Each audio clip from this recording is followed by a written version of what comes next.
Sure. Yeah. Go ahead. Okay.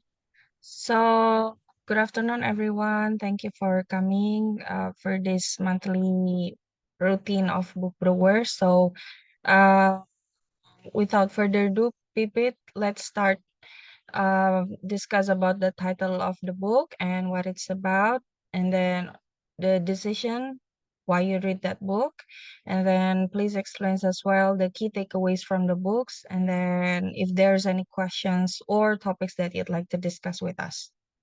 Okay, thank you. So, gonna open the cam for a moment.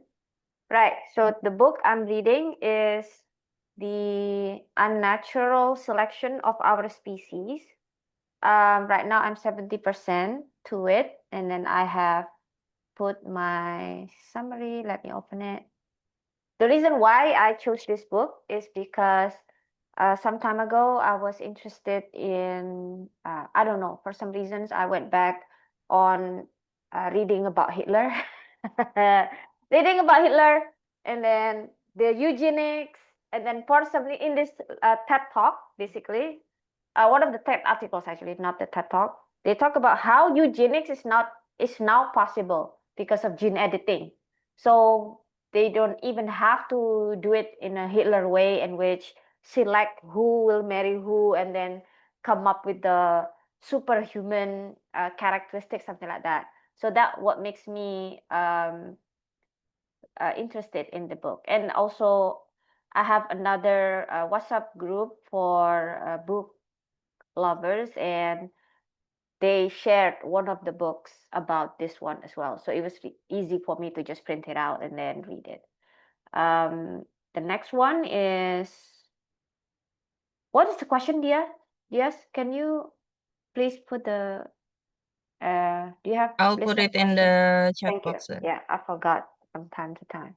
Oh, and also I'm familiar with CRISPR, which is, they call it CRISPR, CRISPR, or Cas9. It's two different way of calling the same thing, basically. CRISPR or Cas9. It's actually, this is the technology that allows us to actually edit our gene. Okay. But there are two things that we need to know about it. Number one, it's at in the current state, it's not able to enhance human characteristic just yet. So in contrast to what people believe, they thought like, oh, because of this gene editing, we can create superhuman. Or there are people who even think that in the future, probably it will be used in the military, like the soldiers will be turned into super soldiers with denser bone mass, and then the stamina that is, or with the what is the other one called, the something that can resist extreme radiation, all of these things, right? So they were afraid it can create human superhuman. However, in the current state of CRISPR or Cas9 technology, it's not able to enhance human characteristics, basically. The only thing it can able to do right now is cutting away the parts that we don't want, or the flaws that we don't want. For example, if there's a reason why we cannot resist a certain virus, HIV virus, for example, right? So there's something in our gene that makes us susceptible to HIV virus, for example, right? And then this CRISPR technology can cut out that part that makes us susceptible to HIV virus, and then remove it. So after that, we will be immune to HIV virus. Okay. And as of now, there are twin girls existing in this world who have undergone gene editing illegally. Yeah. So there was a scientist in Hong Kong that secretively tried to use the CRISPR technology. Actually, CRISPR technology was invented by, I forgot the name. I did not write it down. Okay. No worries. Okay, here, Jennifer Doudna. It's a woman, yeah. Jennifer Doudna from UC Berkeley. So she was even surprised when she announced it that she came up with this technology, Cas9 CRISPR. She did not realize that someone will actually use it on human. What she did that time is she edit the gene of animals or plants. Of course, right? Animals or plants, they can make a certain plants resist extreme drought. You can make a certain animal suddenly have fur that is actually not supposed to have fur, something like that. So she only used that on plants and animals. However, without her knowing, there was a scientist in Hong Kong who actually used this on human, uh, twin girls, unborn baby that time, the embryo of these two twin girls planted on a woman, yeah, and then deliver it, and then the girl survived. Then after that, he announced it, came up with the research paper about it, right? And then that shocked the science community because why we're not allowed to use it? How is that possible? So what was funny? Until now, the person is still not published. The name, yeah, I think they do uh, condemn memoria or something, what they call it, that they don't want to glorify him. So then this is the government of China anyway, right? So the government of China actually punished him 2 years in prison because of that. Yeah, he was sent to jail for 2 years for violating the ethics in the science community. But until now, the baby already born. So the identity of these twin girls are hidden until now from the public. So there already exists two twin girls in this world who are resistant to HIV virus because of thanks to this gene editing. Now it sounds great, right? But then we don't even know yet what are the possible side effects of it. So even though their identity is now concealed or they're not revealed to the public, actually the government of China monitored them closely to check if there is a side effects that we don't want. So it's going to be a research that lasts for a lifetime. So they're tracking them for until they die, basically. So such a, I hope they're fine. But then that's another crazy story about CRISPR. And then let me find. Actually, it's very promising. As of now, there are a lot of diseases that potentially can be cured with this gene editing technology. But so far, two have been approved by the FDA in the US and European Health Organization or something. I forgot the name. So this uh, therapy is to cure hemophilia, the type of disease that makes someone like a sleeping beauty disease, like when you got injured or you got wound, your blood cannot clot, basically, so it keeps on bleeding. So that's hemophilia. And sickle cell disease. So it has been approved in Europe and the US. That shows that these companies, whoever offer this treatment, can prove that it's pretty safe, at least for those two treatments. Can you guess how much it costs? This gene therapy uh, Thousands editing? of dollars. How many dollars? Thousands of dollars. Thousands of dollars. It actually costs 2.2 million US dollars. Yeah, Ooh, 2.2 million US dollars to cure sickle cell disease and hemophilia as of now. But they said only one treatment and it's gone forever. Yeah. So only one treatment is gone forever. They even one do time only. one time One and time done. only. Yeah. But then it is of course most effective in babies rather than adults, of course. So it's not like apa ya? It's not like 100% bulletproof. You know what I mean? So the most effective is when applicable to babies rather than adults, basically. That is that one. And then let me check. I cannot even read my notes. Wait, yeah. Okay. So another, oh yeah, 2.2 million. Oh, however, they do cost analysis here. that even though it's 2.2 million, it's still a good therapy because for people who have this disease, the total cost of their lifetime treatment, it is more than 2.2 million. So at least, it's 2.2 million in one go is and can actually cure the disease, rather than the lifetime treatment of it also can arrive around at the same number, but it doesn't even make them cured, basically. So for them, and then hemophilia. Now this is not from the book, but this one I'm just familiar with this information.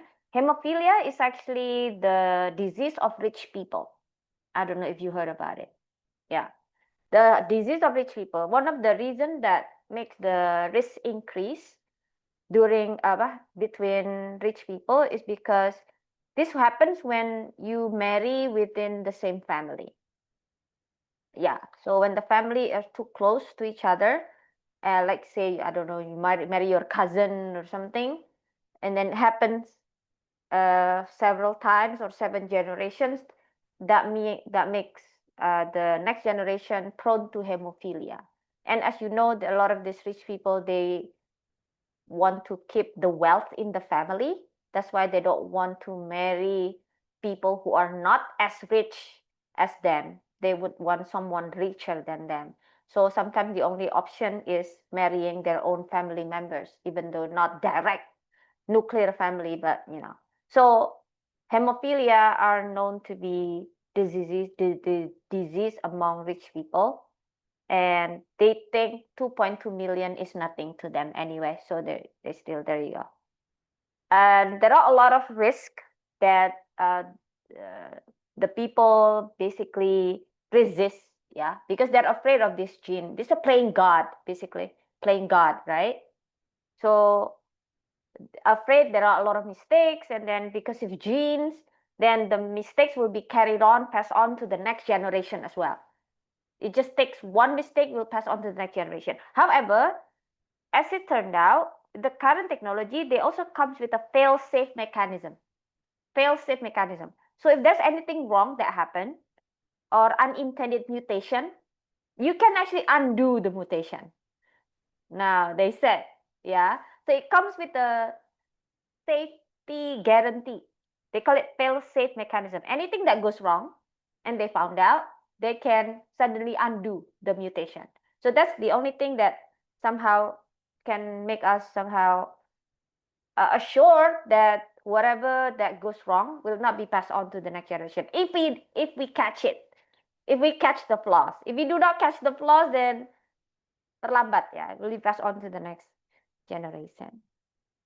Oh yeah, like I said earlier about human enhancement is not possible as of now, but they said it's only the question of when, not if we can do it. Definitely the technology to make that happen is already exists.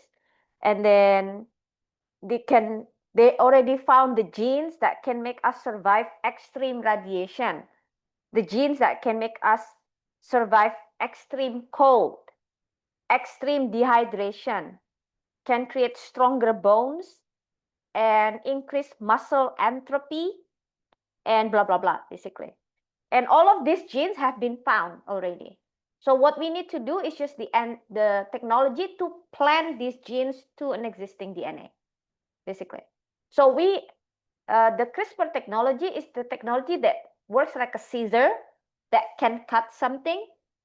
What we haven't found is the technology that can add something like a glue of a certain desirable trait to be added to existing DNA. That is the one that the researchers are now trying to find, basically. But they said the pace is moving really fast.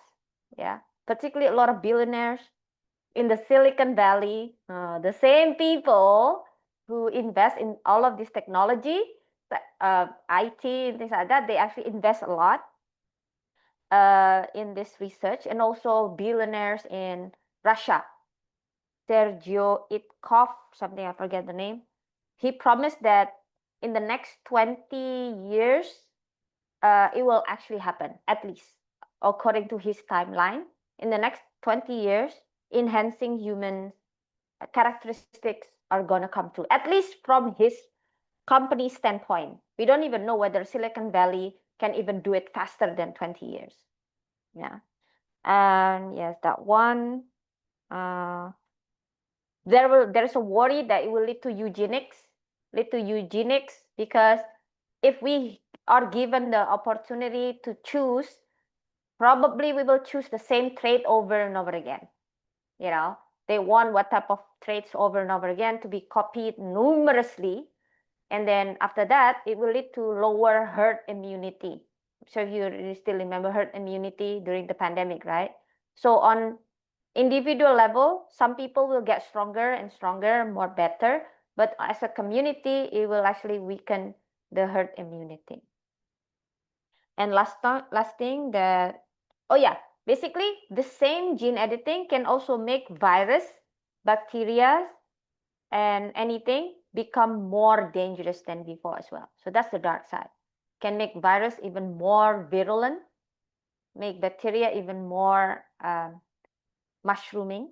Yeah, uh, it can turn into bioterrorism basically. Okay, so that is that bioterrorism. Oh yeah, it can be also used to prepare us to colonize space. Elon Musk. Yeah. Elon Musk want to create colony in Mars, and he relies on gene editing to make his future astronauts, able to survive or humans, yeah, humans in the colony survive a lot of the exposure to elements in Mars, basically. So that's also another thing. Mm. Okay, so it started as gene screening, but then now leads to gene editing already. Want to minimize suffering already. Yeah. Okay, I think that is it. I haven't finished the whole thing. Okay. That's it. Are there any question you like to discuss? Okay. If you can afford it, would you like to take gene therapy or gene editing and apply it on yourself? What do you think, people? Any thoughts maybe from Donald? No, no, no. What? If Not we're 100,000 USD. It's 2.2 million US dollars, Donald. Yeah, I guess from Okay, what else? Okay, this is an like a angan-angan ya, berandai-andai. What if, okay. Will you what take it? if? So Donna will say no yeah, to gene I will editing. say no. So we thank the billionaires because they can try the technology for us. Oh, let them be the guinea pig. Yeah, something like that. Okay, Because how the about side you, Zul? effect is too dangerous, like We don't know yet. We the don't know yet. gene, yeah, Yeah. very complex. You change one, what is the effect for the other genes? Yeah, so Mm. that's why they're monitoring these twin girls, and these twin girls are still like in like pre-teens right now. Yeah, pre-teens, around 12 or Mm. 13. I cannot actually imagine being these twin girls. They probably live somewhere in a lab in China. Do Mm. you think they will be released Probably. to the public? No, Oh, yeah. no. We saw lots of movies and lots of stories about this, Uh, similar to this kind of situation, and those what do you call mm, those, sorry to say, the kelinci percobaan never released to public. They only release some or maybe a tiny bit of the documents, and maybe they will only present all the good things, even though it's only like 0.1%. For example, we've uh, been managing to blah blah blah, but they never really reveal the real results uh, after doing those kind of things on lab. So I don't think they will be released. Even though they will be released, then they can only live for several Oh, days but which kind? maybe, or it's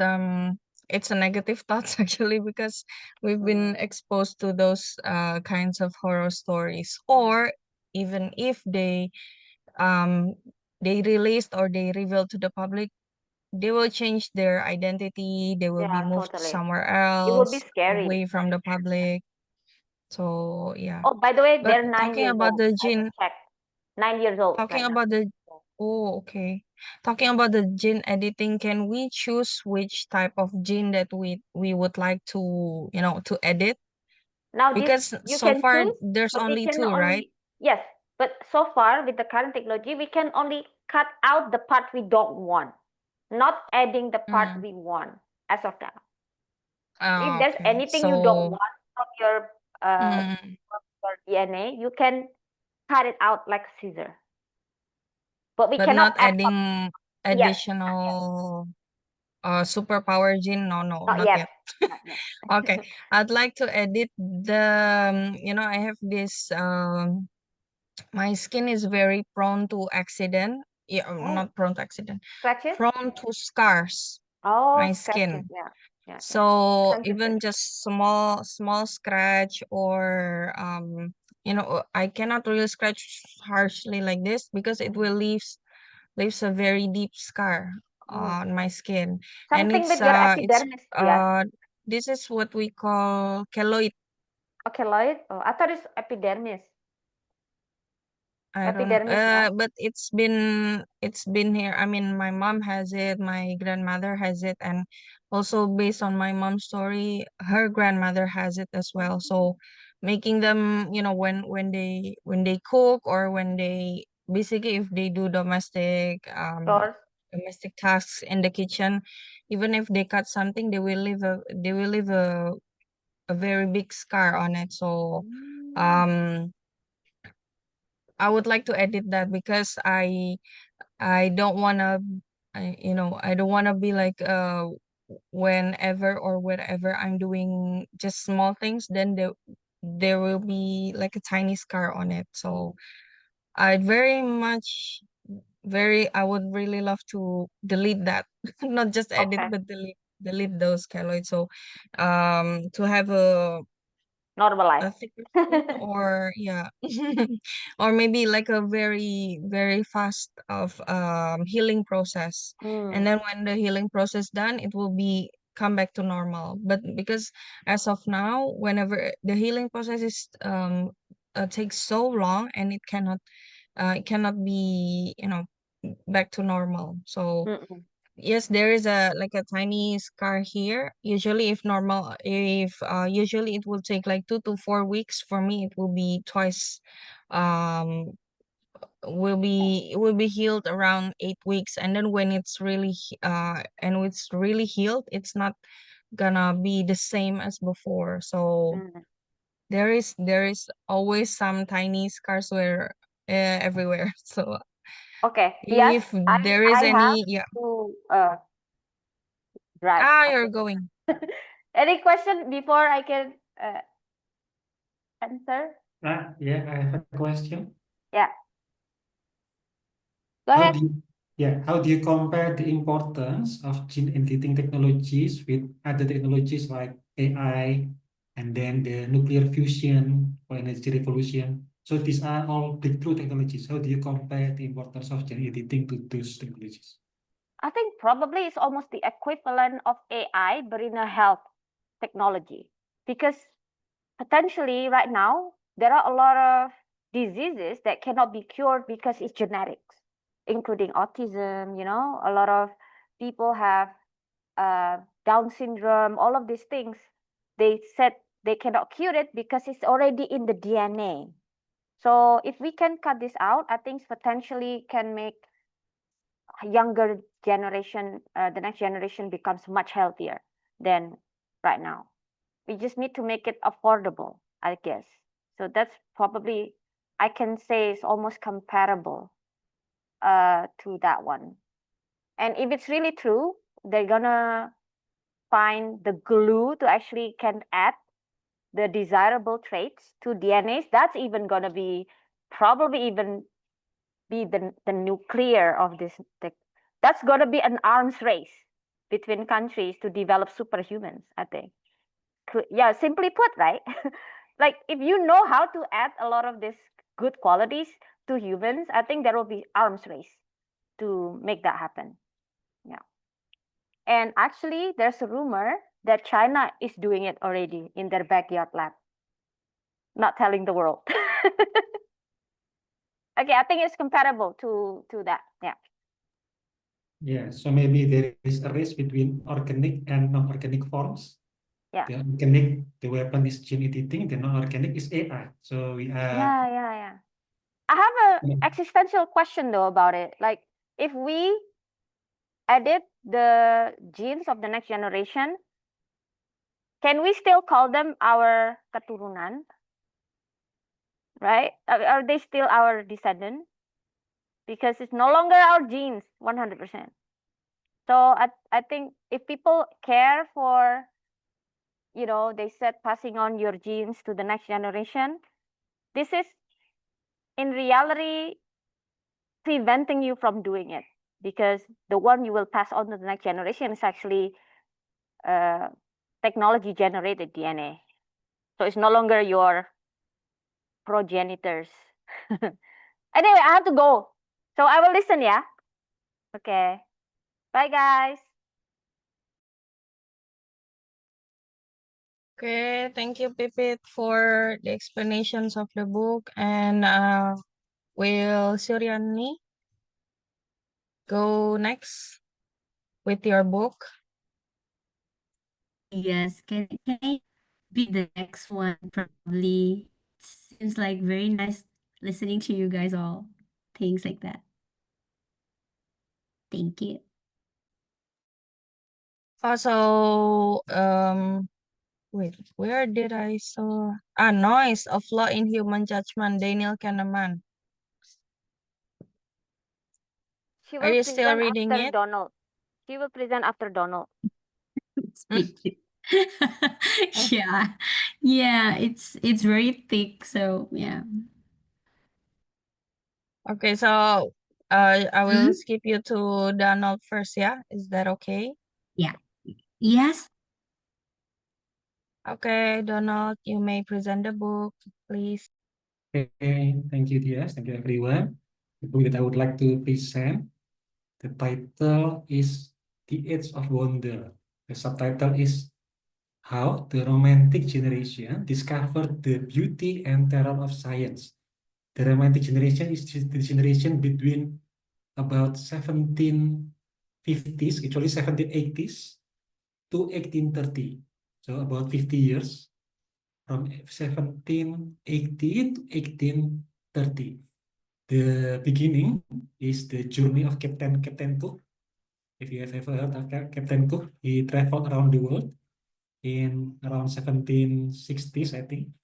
And the end of the book is the journey of Charles Darwin to the Galapagos Island in 1830s.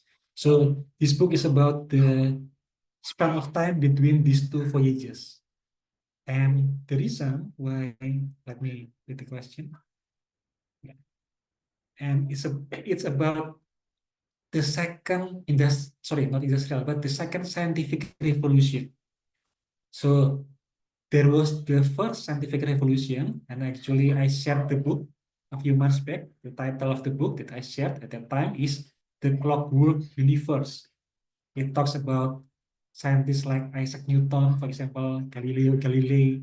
These are the first scientific revolution in the 17th century, so 1600s.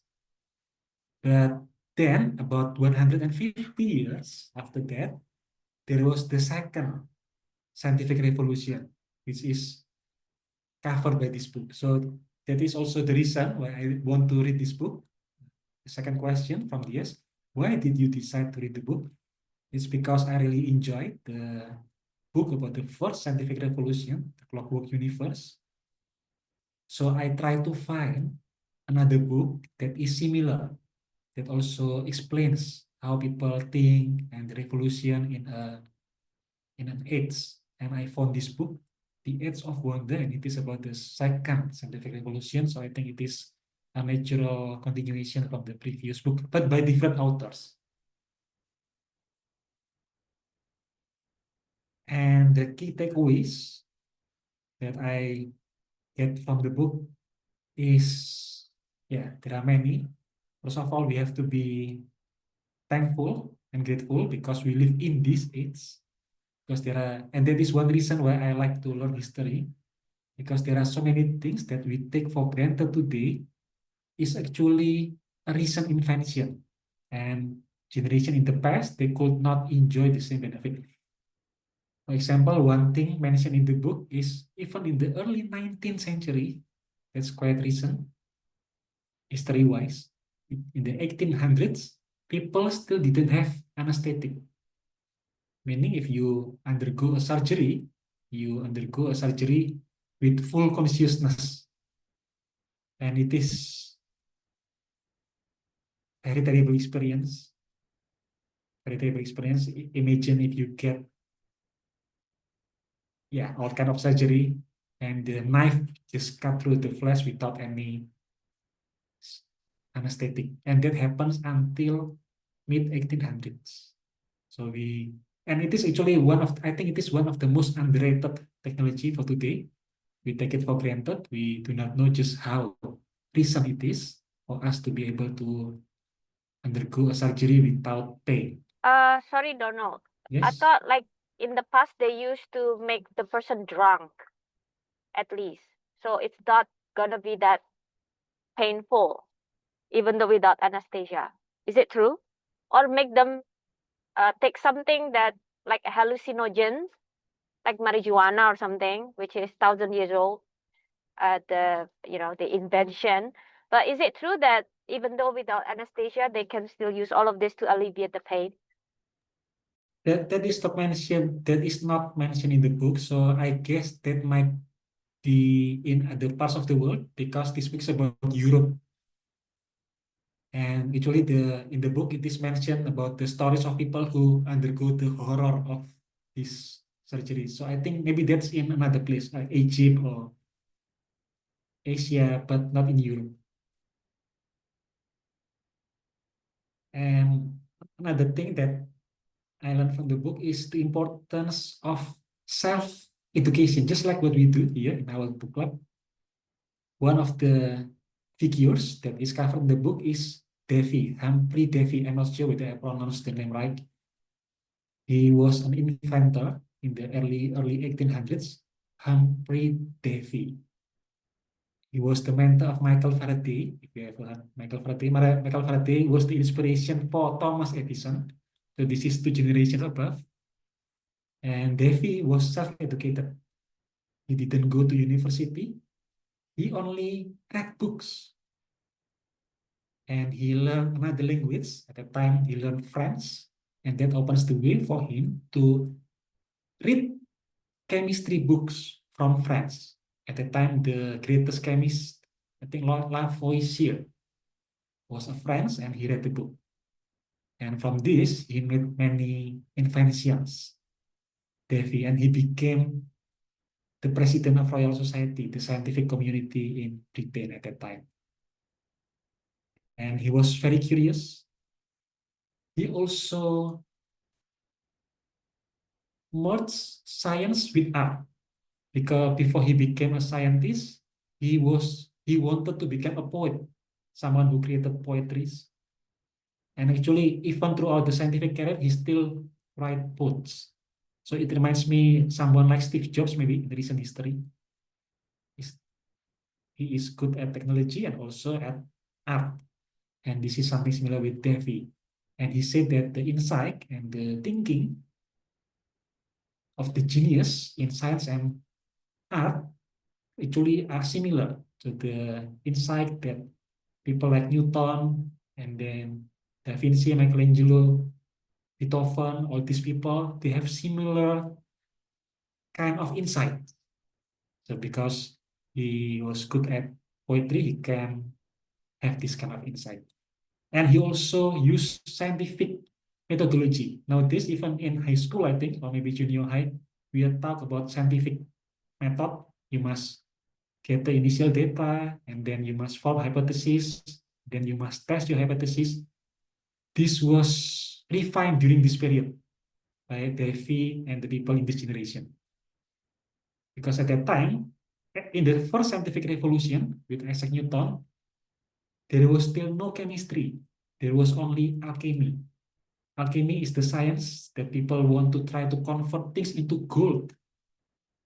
And even Isaac Newton, the inventor of so many things, he also believed in alchemy. So he tried a lot of things in alchemy, trying to convert things to another thing magically. And only in the second scientific revolution that alchemy was left behind and it turns into chemistry, the modern chemistry. Another story in the book, there are so many stories in the book actually. Another story in the book is about an astronomer. And this is also interesting because this astronomer, the name is William Herschel, he was actually a musician and he was a good musician. He composed songs and then give musical lessons and became a famous, not famous, but an important musician who hold roles in Britain. But in the 30s, he got curious about astronomy. So he read astronomy books. And long story short, he, he created his own telescope. And this became the most powerful telescope at that time. And with this, he discovered the planet Uranus. Uranus, it is the new planet discovered 1,000 years after the previous planet Saturn. So after Saturn, then Uranus, and Uranus is the first planet discovered in 1,000 years, and discovered by this musician that became astronomer. So many interesting stories, and it is insightful for me because I get to know how these people think and the importance of curiosity and the thrill of discovery. So many things, and it is one of the things that make me excited about the book is the book should open up a new world that I've never experienced before, and this book does that. Yeah, that's all. Is there a question that you would like to discuss? No? Any question from the audience? I have a question. This is just curious. This What is made just, yeah. what made suddenly they realized that alchemy was just a nonsense?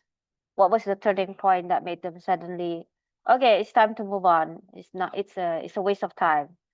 Considering they have been doing that for thousands of years, it took them quite long to realize that it was BS. So what was the thing? Yeah, they started to do real experiments to prove things. So at that time, they believed that there were only 4 elements: fire, water, and two more, I don't remember. And this is the teaching of Aristotle, back from the Greek time. So they believe there were only 4 elements. And they make experiments, I think starting in France with Lavoisier, to prove is it true that these are the fundamental elements. So they make some modern experiments, and it is proven that no, actually you can still decompose these things. And because of that, they started to think anew, and it was a revolution. The book says that the discovery that the elements are not these 4 elements is just as revolutionary as the discovery of Copernicus saying that the center of the solar system is not the Earth, but the sun. It was revolutionary in astronomy, and this discovery of the elements was also similarly revolutionary in chemistry. Yeah, thank you. Because I've been wondering about that because it's thousands of years worth of a lot of people's time and resources dedicated towards alchemy, and it took them very long time to realize that it was not possible. So thank you for the affirmation. I'm gonna look it up even more from the explanation from just now. Thank you. Thank you. Any other question? Now did the telescope, because the idea behind it was from someone with musical background, isn't it? So was there, or did the book really explain the effects of studying music into studying science? Because um it's a pretty two different kind of worlds that we never know that it could be very well blend and create something very useful even to nowadays. Yeah, thank you, Dias. The book doesn't explain about the effect of music. Actually, the impression that I get from the story is more about you should not limit yourself. It reminds me of the book range that we discussed a while back. Mm-hmm. So just because your background is in a certain field and you are competent in that field, it doesn't mean that you cannot be competent or even more competent in a new field. And that's exactly what happened with William Herschel. He was a competent musician, not just any musician, but a competent musician. But even so, he liked to read astronomy books, and from that, he get this new passion and expertise. So he spent his evenings looking at stars. But actually, there is another part of the story that I haven't shared. He also showed extraordinary persistence because the telescope didn't exist. The telescope that he wanted didn't exist. So he had to create it himself. And creating the telescope was very cumbersome.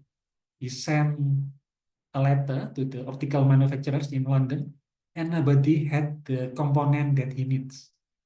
So he need to create it himself. And that means he had to polish this component, a mirror in the telescope. He had to polish it very accurately for many hours without a break. And he can go for 8 hours, once even up to 16 hours. So his sister had to feed him the lunch while keep polishing this mirror. And eventually with this mirror, he discovered the new planet in 1,000 years, Uranus. So it's not just curiosity, but also perseverance. So the lesson is not about the effect of music, but I learn more about how not to limit yourself, to stay curious, but not just curious, you should also be you should also persevere. Okay, thank you, Donald. Any comments maybe from Suryani? So far so good. Okay. Anything else you'd like to share, Donald? Or shall we continue to Suryani then? Yeah, let's Because continue. I'm going last now. Okay. Suryani, it's your turn now. Thank you, Diaz. Thank you for sharing anyway, Donald. So, today I'll be sharing the title of the book is Noise, a Flaw of Human Judgment by Daniel Kahneman. And why did I decide to read this book? It's because I have always questioned in my mind, why do people take a wrong decision on particular things, and why do sometimes organization cannot perform better way in taking decision on particular problem. So, and my pretty much takeaway from the book is that I just realized that there are two particular things pretty important on people. How do they take their judgment on something or somebody? It's what we call as the based on this book. It's we call it as the bias, and number two as the noise. So bias, that means, oh sorry, I will yeah, bias, that means it is goes to if we are taking the decision. So it goes if we are saying that we go to the we have a rifle, and then we aim to shoot to one thing, and if it is goes directly into the eye of the bullseye, then it is accurate, right? Then it is the decision making, it is very pretty much okay. But at the end of the other side is that what we call as the bias. Then the ripple that we aim to the bullseye like this, it is not goes directly into the bullseye, but it has the pattern. It goes out from the circle, but it is still on the pattern. For example, it is very the second layer of the bullseye, but inside of the circle still. And the third one, if the other one, this is what we call as a noise. And most of the time, what people experience in life whenever we are taking decision, this is what we call as noise. The ripple that we are aiming to the bullseyes, but it turns out it has no pattern. It goes there and here. So this is what we call as the bias. Sorry, the noise. And the other one that I kind of like have me thinking, this is also happen whenever two doctors they have the different diagnose on the same particular disease, and also two judges they are taking two different judgment on one particular on one person, on two-person who are committed the same crime. So this is the highlight actually they are making. So in having this book, imagine if there are two judges and there are two doctors, they have different perspective on particular same disease and particular same person, two people, but they are committing the same crime.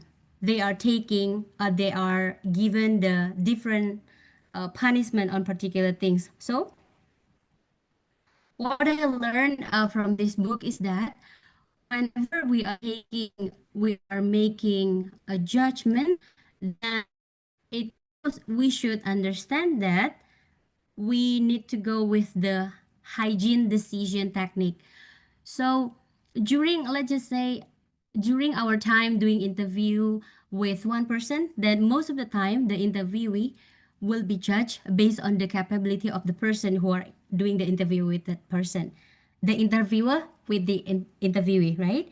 So usually the interviewer will always do the snap judgment based on their own capability, instead of like they should see beyond further actually on the technically should be measured for the certain position that this person is going to hold in the future.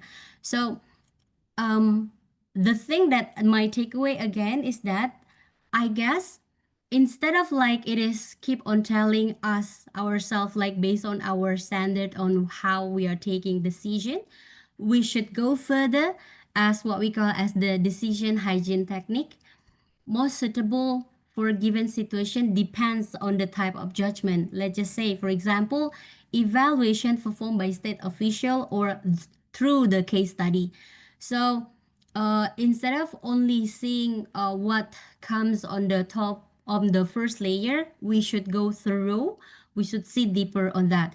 Probably if we are talking about from the side of doctor or the judges or whatever, so we should go better from the case study, so that the as the fact of as the matter of fact it goes we are listed goes to the scientific proven things like that.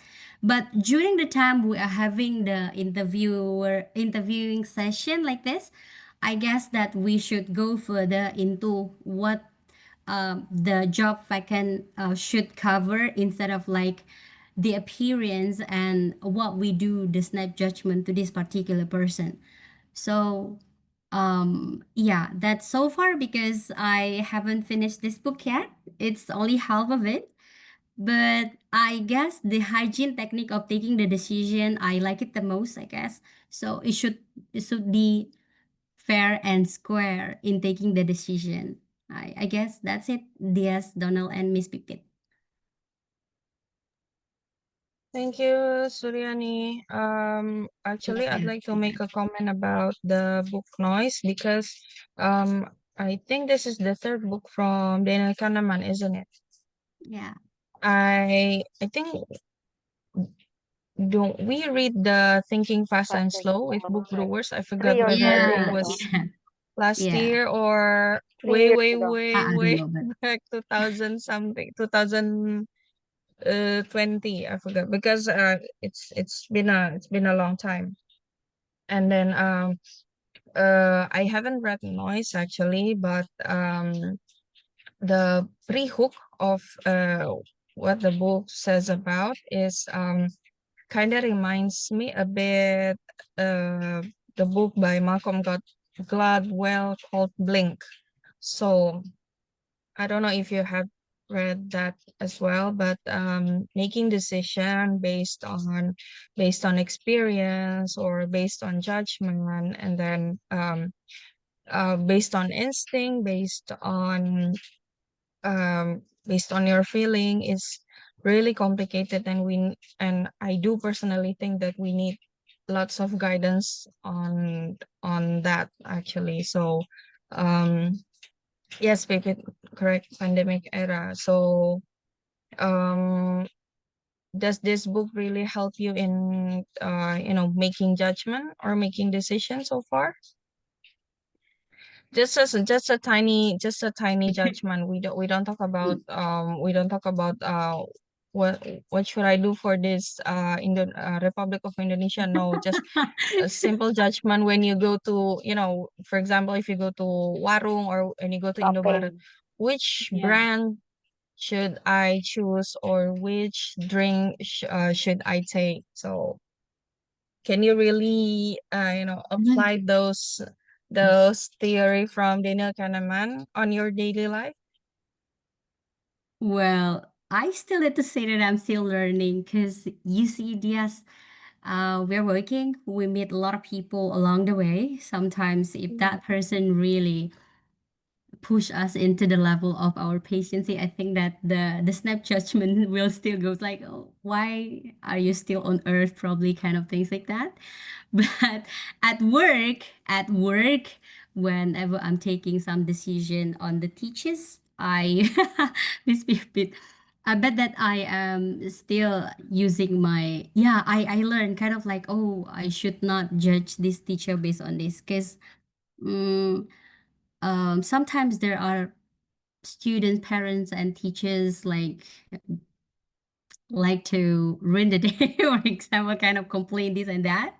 You say, oh, it's just angry or mad sort of things, but these days it goes to, oh, I should think more about it and I should probably ask why, when, and how that happened. Yeah, it helped me, of course, like I in the terms of being a little bit wiser, I think. Yeah, it does. Not for Your own way, Indonesia, but of course. Not for Republic Indonesia. That is too hard and yeah, too large. No, too hard. Yeah. So we can only the best thing we can do is try to simplify our life, isn't it? I know, Any right? comments from you, Donald, regarding the noise of law in human judgment by Daniel Kahneman? Yes, I have a question. Yes, Thank you, Donald. Reni, for the book. I'm interested with the technique, the hygiene Yeah. technique. Right? Can you give an example to compare for a decision? This Mm. is without the hygiene technique, so it is contaminated with noise. And how do you apply the hygiene technique for this case? Oh, okay. Um, right now I'm holding the position at work as the principal, right, Donald, at school. So the hygiene technique decision, I think that um when it comes to me, I got a problem, not a problem, a challenge sometimes at work, kind of things like parents or whatever sort of like that. And instead of like I go through my emotion on these particular things, I step back a little bit and I pinpoint the problem. So I ask and then I investigate kind of the behavior of particular problem that happened from some people at work. So I ask, and then I think, and I discuss. Instead of like I used to be a person who like to make a snap judgment on particular things when it comes to like a very rush taking decision, I guess.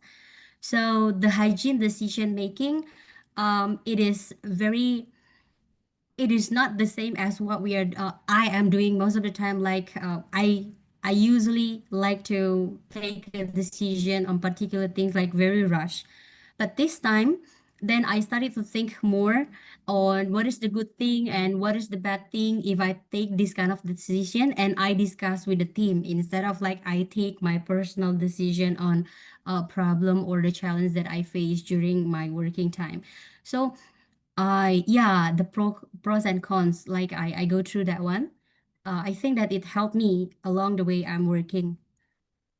Yeah, I bet like that. Don't know because the highlight of this book, they opened this book with those two doctors and those two judges actually. What happened if they take different decision on one particular the same illness? They give the different diagnosis, and what happened again with the two different judges? They are making a sentence different judgment. They put on two different people, but then they commit these two people they commit the same crime. So I bet that this is the hook that I kind of like the most from this book, because it gives me another idea that, oh yeah, people are actually kind of like they are tend to take different decision on particular things, but with this it helped me pretty much like, oh, it goes me to the other larger horizon of taking decision on one particular things. I guess. Uh-huh. Don't know. Thank you. I have a question. Yes, Miss Sorry, Baby. sorry, cannot open Sure, maybe. camera. Sorry, cannot open camera. But my question is, do you think the fact that humans have a lot of weaknesses when it comes to making decisions and all of these noises, is it a good argument to let AI to just decide for us then, since AI doesn't have, or maybe they do have biases, but I don't know. But do you think then it's better for non-humans to make decisions on behalf of us then? Very nice. Very intriguing question. As a student, as a teacher, I bet that nowadays, thank you, Miss Pipit, for your question. I like it a lot. But I guess, right, Miss Pipit, along the time during my teaching, there was a student of mine asked me, Miss Rainey, is that okay for me to use ChatGPT to finish my writing examination instead of like I'm using my own words? Then it got me into it. It didn't shock me, but then it comes that, oh, nowadays I think that my students starting to think that AI is better than them, their ability on particular things. But to me, I think, um, again, it should not be done like that. So us human, we should have our own integrity in our own mindset, our own thought on particular things, instead of like asking AI, hi AI, what do you think? What is my crush doing this day? Instead of like that, probably it is so much better if we directly go forward, like what are you doing, instead of like asking this AI. Or another things is that, what do you think the weather going to be today? Instead of like asking that, I love experience it better than asking AI. Yeah. Oh yeah, but me, it's still debatable, I guess. So we don't need to bribe. We don't need to bribe. So there will be no rich judges that cannot explain where they got the money from. Yeah. The same villain who commit the same crime, right, Miss Vivid? But Yeah, the I think judges are particular. even the judges are more guilty than the defendants in a Yeah. lot of cases. Yes. Sadly, it is the bad things. But I still think that humans still need to express on particular way instead of like goes to the AI. So what happened with the question if you are given a chance to be kind or to be to do the right thing or to be to do the kind things? So I it's still debatable on that, I guess, Miss Pipit. I don't know. Um, It's a very gray area to me right now. what do you mean? To be kind means like kasihan human, so let human decide. Yeah, Is that what you mean? enggak loh. What I mean is that kan, uh, gimana ya? Like you better being a good person, a kind person, or you are doing good things, or you are doing the right things gitu loh. So don't Yeah, know. Like masalahnya humans are clouded with all of these noises. Some people yeah realize it, sih. some people do You're not. right. So it's, Yeah. they don't mean to be not kind. Yeah, I know. Yeah, I know, exactly. kan. Oh, by the way, there's now they came up with the AI that can predict the results of election, and they Oh, can predict it correctly using a lot of different variables. And that's now there's an idea. What if you don't have to do elections, like just AI make the predictions who is the next leader because oh, it's 100% spot on. But it's oh. just crazy in a way that um, how AI can predict something really totally leave humans in the dust when it comes to coming up with certain decisions or predictions and something like that. Yeah, yeah.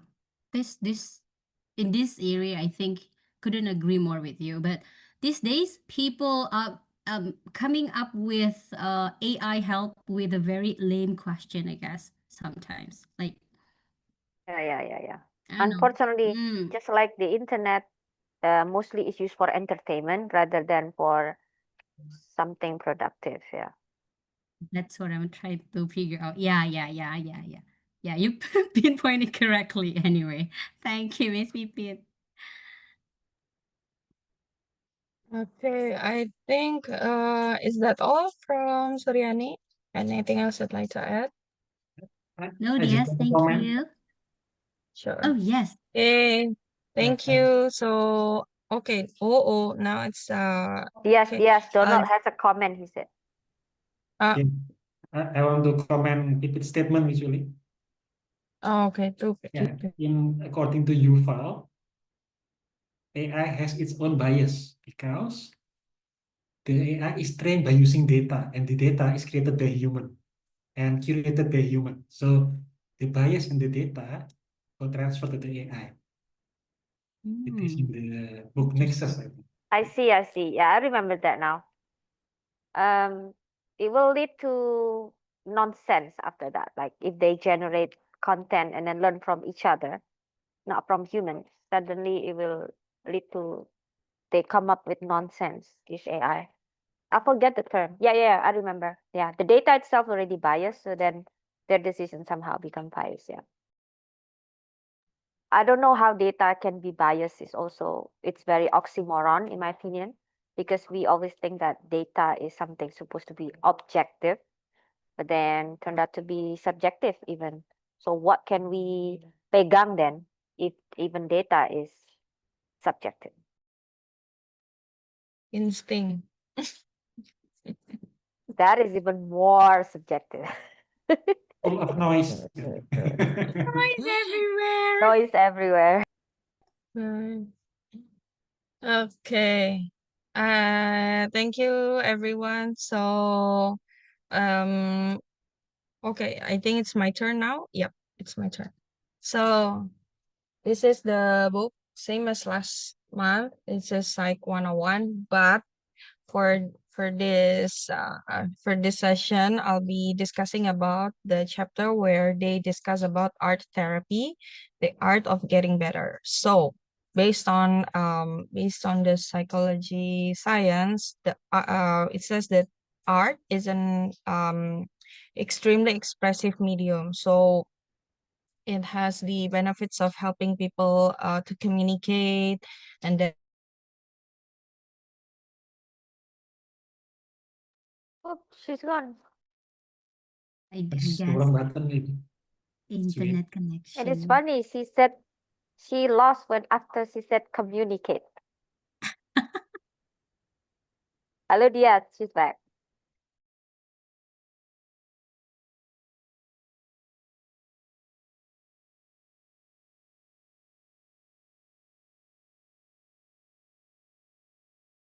Donald, can you please put the link of Dia's book, if you know?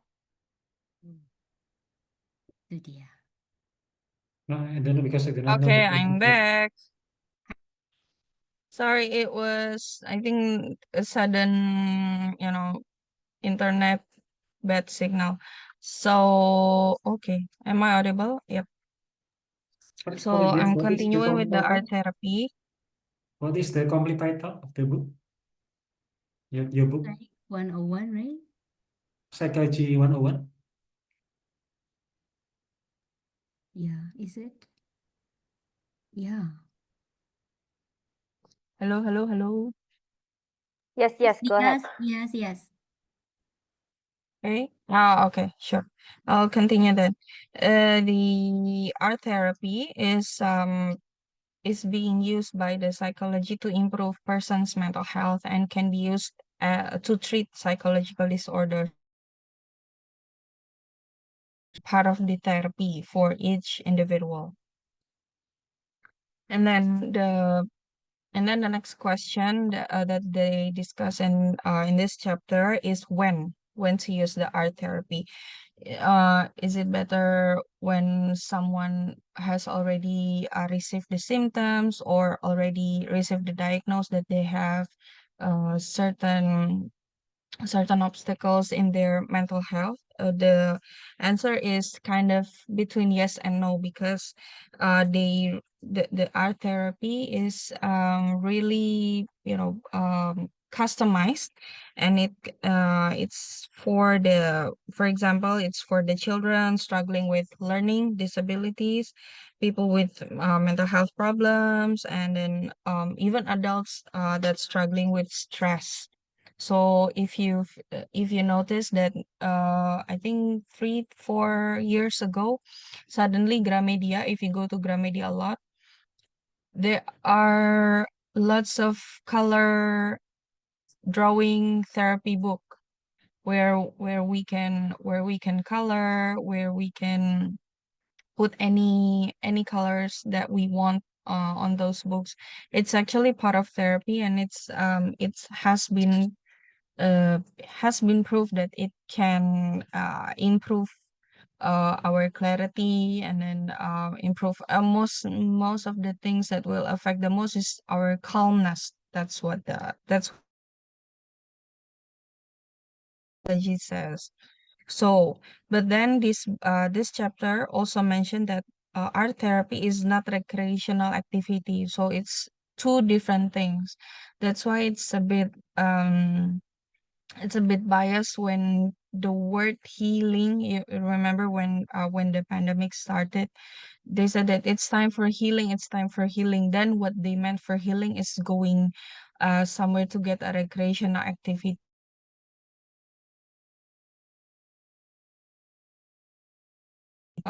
It's not a must actually to go to recreational activities. It can boost your healing process, but that's not necessarily it. So don't trust your friend if they say it's time for you to go healing, and then when you ask another questions, where are you going? Bali? No, it's not. It doesn't have to be Bali. It can be somewhere else near your place, because the most important thing is within yourself. So the art therapy works. It says that it's not only about painting or drawing, but it can be making sculpture or making collage. So if you're into scrapbook kind of things, and then collecting memories, it's also part of art therapy. So anything that involves um, some art You or think music will be anything in it? unusual. Music as well, music, dance, writing, drama, and even performing arts. It's actually part of expressive art therapy. So it's part of the art therapy, but they have another branches. So basically the one that within yourself is like painting, drawing, sculpting, basically um when you create something. But if it's dancing, acting, and then music, it's also art therapy, but it's more towards expressive performance. So that's what it says in the book. And then what chat. Wait a second. Okay, the decision why I read this book is actually same as last month, but I decide to uh dig more about this art therapy because it's been something that helped me by doing scrapbook, or and then also by painting with numbers. It's also part of the activities that help me a lot. And then the key takeaways from the books is that even though it's a very psychological book, and it says that even the title, it says that Psych 101, but uh especially this chapter, it for me it's pretty much, and it covers lots of things about art. So this is the part when it's not really boring in the book, because it's not really theory, but it has lots of examples. And then the question I'd like to discuss your preferences, um whether you prefer expressive art therapy, such as music, dancing, or performing, acting, or writing, drawing, painting. So um I'd like to kepo, maybe kepo. I'd like to know more, and what are people nowadays prefer. Anyone? Jump to the latest. Yep. Sorry, I missed the question just now. What was it? Would you prefer expressive art therapy, such as music, dancing, and performing arts, such as acting, or the creative art therapy, like painting, drawing, making sculpture, making scrapbook? The thing is, I wish I had art, creativity. If I find myself You do have. doing sketch or painting, I would be frustrated because how bad I am at it. It's not Okay, gonna turn into that's a actually a therapy for me. It's the one that make me want to get a therapy. good. This is actually mentioned in the book. Art is not a time to teach someone to make art, or to judge whether the art is bad or not. It's part of you yourself, whether you want to release um the artist side inside you.